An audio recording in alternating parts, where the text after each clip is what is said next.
Thank you everyone for coming out, and I've got to say it's wonderful that we're standing here as refugees and their supporters, and that so many of the people who are here today are here living free in the community because this movement fought for them to be here, which is excellent. And so many people as well now have pathways to a permanent visa, and this movement fought for that as well. So we're here, and it's great that we're all here together, but we have a lot more to fight for.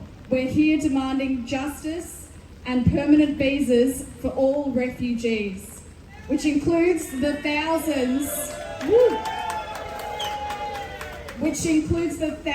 of refugees who are left out and left behind by Labor's recent announcement of permanent visas for some, but not quite for all.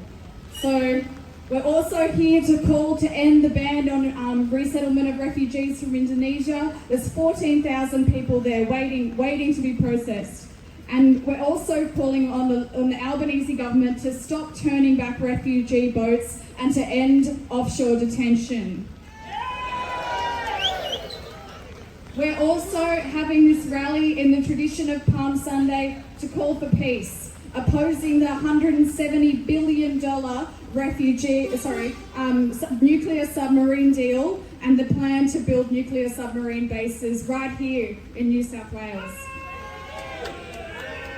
And we'll talk a bit more about that later. But first, we have some speakers who are, deeply familiar with the fight for refugee justice. So to start us off, I'm going to hand over to Bishop Vincent Long, who's the Catholic Bishop for Parramatta. He fled Vietnam on a refugee boat himself in 1979, following two of his brothers who'd already left. And he reached Malaysia, spent 16 months in a refugee camp where he learned English. He then came to Australia in 1980, and he's been a strong advocate for refugees ever since. So welcome, Bishop Vincent Long. Thank you, Matilda, and good afternoon, everyone. My name is Vincent, and it's an honor to speak in front of a very committed group of people advocating for refugees and asylum seekers and peace and a good and a better future for all. Thank you for being here, and we join many others across Australia and indeed across the globe to form a strong chorus, a chorus for peace, human solidarity, and a better future for all. I am a former boat person. I fled war-torn Vietnam in the wake of the communist takeover of South Vietnam, not unlike the Afghan, Syrian, Iraqi, and Tamil refugees who are here today. What has changed is the way the Australian government responds to the issue over the years. I hope to see the same level of bipartisan support for refugees now as there was for me and my fellow refugees back in the 70s and 80s. We have recently seen some modest progress for refugees. We welcome the Albanese government's promise to give permanent visa to 19,000 refugees on temporary protection visas and safe haven enterprise visas. But there are thousands of other refugees with no such promise. 10,000 people rejected under the coalition's unfair fast-track processing system, including many threats with deportation. 150 refugees still stranded on Nauru and PNG, and I saw them with my own eyes when I visited the island some years ago. Many of them were completely dehumanized, brutalized, and broken, all because of our cruel refugee policy. 1,200 Medivac refugees and families from Nauru who are now here in Australia, but are told they cannot stay in this country. So we call on the government to implement a fairer process for all affected by unjust fast-track process and provide an adequate safety for all asylum seekers, to resettle all people still subject to offshore processing and move them to Australia while they await resettlement, and make detention the last resort, and to improve living conditions for those detained for security reasons. Friends, it is time for us to reclaim Australia as a responsible world citizen, a wealthy, resourceful nation, capable to rise to new challenges as it did throughout history.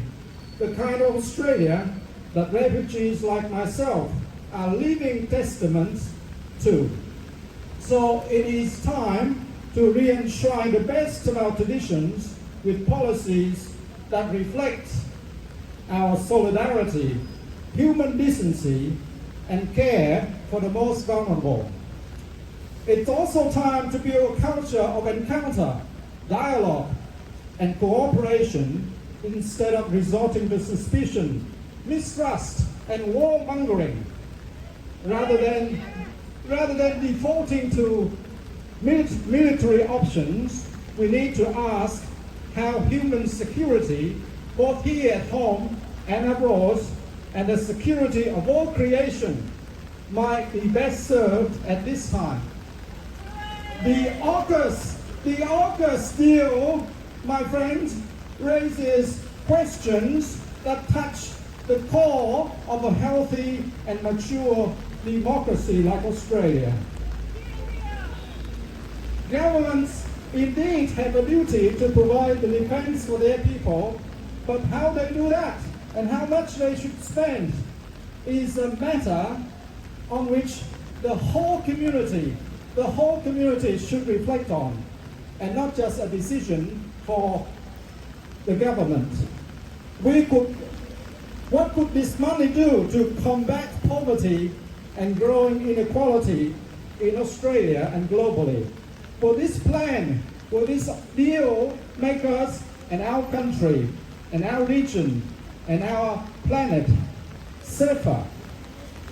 Well, Pope Francis has something to tell us.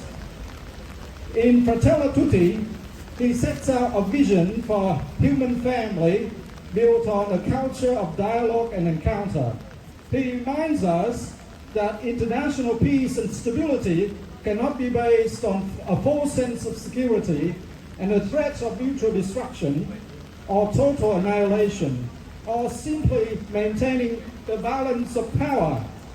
Rather, requires mutual trust, which can be built through dialogue that is truly directed to the common good.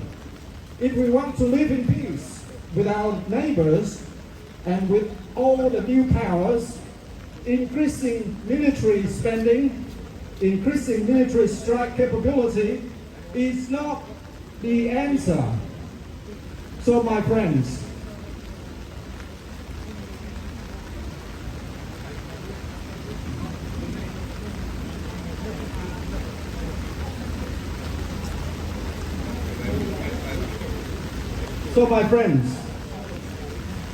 we gather today as people with a commitment to shape the future of our nation in the way that gives hope to future generations. Inspired by the gospel, we join our fellow citizens in working towards a more just and a more equitable society, one that is characterized by respect for our First Nations peoples, a fair treatment of refugees and asylum seekers. May we follow the example of the suffering servant who shows us the way of disarming hatred with love, violence with benevolence, indifference with compassion, and may our commitment to heal and transform the wounded humanity and a broken earth be brought to fruition in accordance with God's plan for us. Thank you for listening.